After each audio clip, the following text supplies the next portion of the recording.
Hello, my name is Shay, and I'm the social media coordinator for BDC. Our team has shifted a bit recently, and we asked you all what kind of questions you had for this next chapter. Well, we have some answers. Joining me are the two other BDC staff members, Vina and Michael. Thanks, Jay. Hey everyone, I'm Michael. I'm BDC's program manager. And I'm Vina. I'm BDC's interim executive director. We're excited to answer some of your questions today, so please take it away, Shay. Of course. First question is, what are some of your main priorities for BDC 2024? BDC is bigger than ever. This year, we had a record number of schools register before our early registration period ended. More than half of our cohort is already set, and it's only October. Right now, our main priority is to bolster this growing community by refining our programming and strengthening both new and existing partnerships. We hope to provide more supportive spaces for you all as you take your biodesign practices to the next level. This year, we're planning additional programming such as community gatherings and a biodesign symposium, which you can read more about in my letter that we shared recently. As biodesign becomes a field and in turn a career that people are pursuing, we'd like to set up a solid base for you all to tap into and pull from when needed. What does biodesign, or being a biodesigner, mean to you? Well, there are so many definitions within our community of biodesign that typically all revolve around working at the intersection of biology and design to find more sustainable solutions for our planet, for ourselves, and for all those who live here with us. For me, biodesign has always been about collaborating with others who come from different disciplines and different walks of life, collaborating with other species, with other organisms, and with all of this collaboration, what is required is a lot of patience, a lot of listening, and a lot of reflection. Biodesigners come to their projects with open hearts and minds and aim to work together to do some good in the world.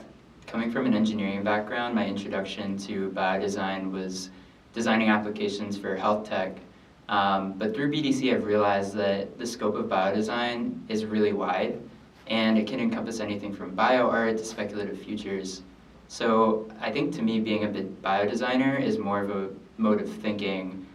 So anyone who's combining multidisciplinary modes of thought across art, design, and biotech is a biodesigner, which means that the collaboration that Vina mentioned is definitely key. How can I be more involved in BDC?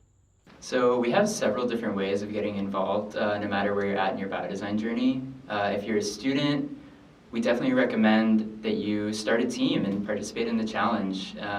We have a lot of different resources for doing so. If you have no biodesign experience, we're always looking for volunteers for our summit and our events. It's a great way to meet other biodesigners.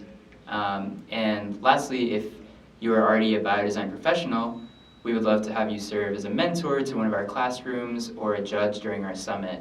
But also, if you have any other ways that you'd like to get involved, definitely don't hesitate to reach out to us. Reach out to us, yes. Where are the best places to go to find biodesign resources if I'm not a student? The BDC website has a resources page that we have filled with articles, books, and videos. And these are categorized by different themes that we've seen our students and community members focus on throughout the years. This includes architecture and materials, medicine, fashion, food, and lots more. We tend to also link out to orgs that are doing great work around the world, including Biofabricate, Hub for Biotechnology in the Built Environment, Fashion for Good, Material Driven, and a lot more. So yeah, keep taking a look at our website. If you're looking for more hands-on activities and classes, we recommend looking for a local community biology lab or something similar near you. For example, if you're in the New York City area, GenSpace is a great place to take classes and build up your network. Because the community is so international, are there any online spaces where we can connect with others to learn more about what's happening in biodesign? A good place to start is our social media channels. So we feature a lot of different biodesign practitioners and alumni on our website, on Instagram, TikTok, our email newsletter, and LinkedIn. We also have LinkedIn groups for our regional hubs, which can be a good place for biodesigners around the world to connect. And for those who have participated in the program before, we also have Slack and LinkedIn groups specifically for our alumni in order to collaborate or share what they've been working on. We're also always coming across new biodesign career opportunities. We share those weekly on our Instagram stories as well as in our newsletter. You can also check out biodesign related job boards such as Biodesign Jobs and Biofabricate. And there's more spaces like this popping up every day, so we recommend keeping an eye on the biodesign hashtag and various social media in order to keep most up to date. Last question. Based on what you've seen in recent years, where do you see biodesign going in the future? So the nature of biodesign is that it's going to continue to evolve to address the wicked problems that our society is facing as time goes on. And as the field becomes more established, it's going to be really important to make sure that it remains collaborative, flexible, accessible, and reflective of the communities that it's serving, as well as like the life forms and different organisms that it's aiming to support.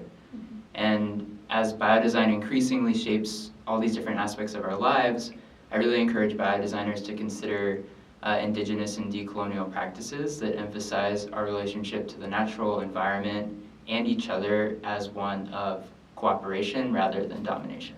Absolutely true. Yes, reflective collaboration and outreach is really, really key here, I think.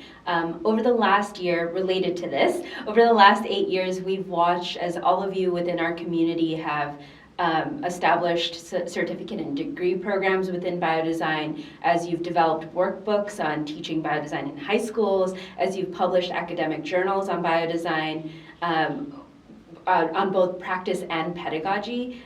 We've kind of seen this practice maybe or movement turn into a full-fledged career that you could pursue. So I think biodesign is truly becoming this field and this career where we rethink as humans our role within larger social and cultural and environmental contexts. So BDC has been and will continue to be a space where people can discover and pursue this monumental endeavor to better take care of our planet and those who inhabit it. Thank you all for tuning in and for your support over these last 8 years. Our team is excited to embark on this new year of growth and opportunity with you.